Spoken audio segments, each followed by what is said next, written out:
Hello friends, welcome to the competitor content ఛానల్కి. This is Nikhita అండి. ఈరోజు మనం విద్యా దృక్పథాలు పర్స్పెక్టివ్స్ ఇన్ ఎడ్యుకేషన్లో గ్రాండ్ టెస్ట్ 3 అండి. అదే పార్ట్ 3 మనం చేస్తున్నాం. So let's start the video. First question అండి, తప్పును తరిమి సత్యాన్ని అన్వేషించడమే విద్య అని నిర్వచించిన వారు ఎవరు? అండ్ రైట్ ఆన్సర్ ఈజ్ అండి ఇక్కడ సోక్రటీస్ అండి. Option 2 is right answer. Next, అష్టాంగ మార్గము ద్వారా 8 నైతిక చర్యలు ఈ మతానికి సంబంధించినవి. ఏంటండి? అష్టాంగ మార్గము ద్వారా 8 నైతిక చర్యలు ఈ మతానికి సంబంధించింది. అది ఏ మతము అండి అంటే ఆప్షన్ 2 ఇస్ రైట్ ఆన్సర్ అండి, బౌద్ధ మతము, బుద్ధిజం. నెక్స్ట్, భారతదేశ భవిష్యత్ తరగతి గదిలో రూపుదిద్దుకుంటుంది అని నిర్వచించిన వారు ఎవరు? భారతదేశ భవిష్యత్తు తరగతి గదిలో రూపుదిద్దుకుంటుందని ఎవరు నిర్వచించారు అంటే కొఠారి కమిషన్ అండి. Option 3 is the right answer. Next question అండి, ఏ దశ వరకు పాఠ్య ప్రణాళికలో పని కేంద్రీకృత విద్యను ఒక ముఖ్య అంతర్భాగంగా సంస్థీకరణ చేయాలని ఎన్సిఎఫ్ 2005 పేర్కొంది? అంటే మనకి ఇక్కడ వచ్చేసరికి పూర్వ ప్రాథమిక విద్య దశ నుంచి +2 దశ వరకు. So option 1 is the right answer అండి. ఇది ఎన్సిఎఫ్ 2005 అనేది పేర్కొన్నది. నెక్స్ట్, మౌలిక విద్యపై జి రామచంద్రన్ అధ్యక్షతన నియమించిన మూల్యాంకన కమిటీ ఎన్ని అంశాలతో కూడిన సిఫారసులు చేసింది?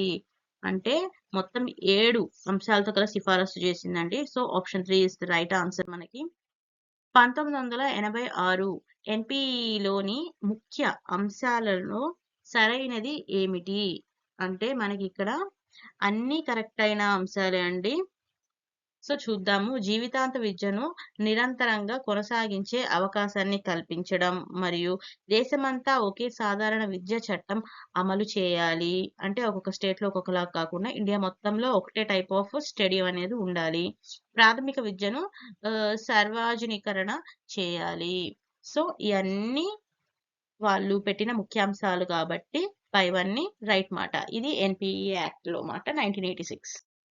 నెక్స్ట్, జిల్లా విద్యా శిక్షణ సంస్థ అంటే డైట్ మాట కింది దేనిని అనుసరించి ఏర్పాటు చేశారు అంటే దేనిని అనుసరించి ఏర్పాటు చేశారు అంటే ఇది ఎన్పిఈ 1986 యాక్ట్ అండి. Okay, option 1 is right answer. Next, దేశంలో మొట్టమొదటి ఉపాధ్యాయ సంఘం ఎక్కడ ఏర్పడింది? ఉపాధ్యాయ యొక్క సంఘం ఎక్కడ ఏర్పడింది మొత్తం ఇండియా మొత్తంలో అంటే ఫస్ట్ ఏర్పడింది చెన్నైలో మాట అండి. Option 2 is right answer. Next question, పిల్లల్లో మానసిక వైకల్యాలను ఏ సంవత్సరం లోపే కొన్ని ప్రవర్తన రీతుల్ని ఆధారంగా గుర్తించవచ్చు? అంటే వీళ్ళకి మానసిక వైకల్యం ఉంది అని వాళ్ళు చేసే కొన్ని పనుల ద్వారా మనం కనిపెట్టొచ్చు మాట. అది ఎన్ని సంవత్సరాల లోపు అని అంటే 5 years లోపు అండి. Option 2 is the right answer. పిల్లలు చేసే పనుల ద్వారా వాళ్ళకి మానసిక వైకల్యం ఉంది అని 5 years లోపు పిల్లల్లో మనం కనిపెట్టొచ్చు మాట. నెక్స్ట్, రాష్ట్ర విద్యాశాఖ రాష్ట్ర ఎయిడ్స్ నియంత్రణ సొసైటీలు సంయుక్తంగా ఏ తరగతులు విద్యార్థులే లక్ష్యంగా కార్యక్రమాలను అమలు చేస్తున్నారు? అంటే మనకి ఇక్కడ రైట్ ఆన్సర్ వచ్చేసి 9th 10th క్లాసెస్ అండి. Option 3 is the right answer. 9-10 తరగతులు. అందరికీ పాఠశాల విద్య అందించాలనే లక్ష్యంతో ఏ సంవత్సరంలో జాతీయ సార్వత్రిక పాఠశాలలను నేషనల్ ఓపెన్ స్కూల్స్ ఏమంటారండి నేషనల్ ఓపెన్ స్కూల్స్ స్థాపించడం జరిగింది? దేని లక్ష్యంగా? అందరికీ పాఠశాల విద్య అందించాలనే లక్ష్యంగా నేషనల్ ఓపెన్ స్కూల్స్ ని స్థాపించడం జరిగింది. సో ఏ ఇయర్ లో అండి అంటే 1989లో 1989లో. So option 1 is the right answer.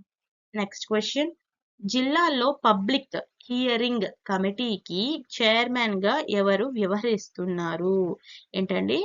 Public hearing committee మాట. జిల్లాలో ఒక్కొక్క డిస్టిక్ లో పబ్లిక్ హియరింగ్ కమిటీకి చైర్మన్ గా ఎవరు ఉంటారు అండి అంటే అది జిల్లా కలెక్టర్ అండి. ఏ డిస్టిక్ కలెక్టర్ ఆ డిస్టిక్ పబ్లిక్ హియరింగ్ కమిటీకి చైర్మన్ గా ఉంటారు అన్నమాట. Option 4 is the next question అండి, నిర్ణీత వయసులో చదువుకునే అవకాశం కోల్పోయి ఇప్పుడు చదువుకుంటే బాగుండేది అని అనుకునే వయోజనుల కోసం ప్రారంభించబడింది ఏమిటి? అంటే ఒక పర్టిక్యులర్ వయసులో చదువుకునే అవకాశం లేనప్పుడు ఇప్పుడు చదువుకుంటే బాగుంటది అని అనుకునే వాళ్ళకి స్టార్ట్ చేసిన మిషన్ ఏది అంటే ఇది వచ్చేసి సాక్షర భారత్ మిషన్ అండి. Option 2 is right answer.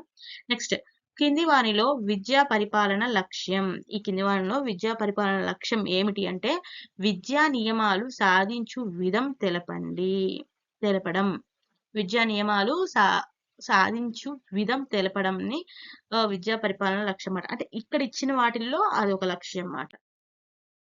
Next question MP 2005లో పౌర శాస్త్రాన్ని ఈ రకంగా రూపొందించాలని తెలుపబడింది. ఎన్పీ 2005 పౌర శాస్త్రాన్ని ఈ రకంగా రూపొందించాలని తెలుపబడింది. ఏ రకంగా అండి అంటే రాజనీతి శాస్త్రంగా రూపొందించాలని తెలుపబడింది. ఏది పౌర శాస్త్రాన్ని మాట.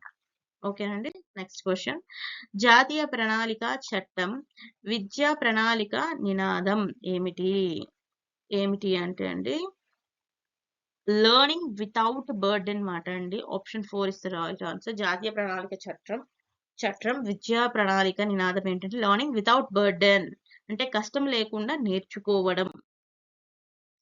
నెక్స్ట్ సెకండరీ విద్యా కమిషన్ ఏర్పడిన సంవత్సరం ఏమిటి? సెకండరీ విద్యా కమిషన్ ఎప్పుడు ఏర్పడింది అంటే మనకి 1952లో ఏర్పడిందండి. Option 1 is the right answer.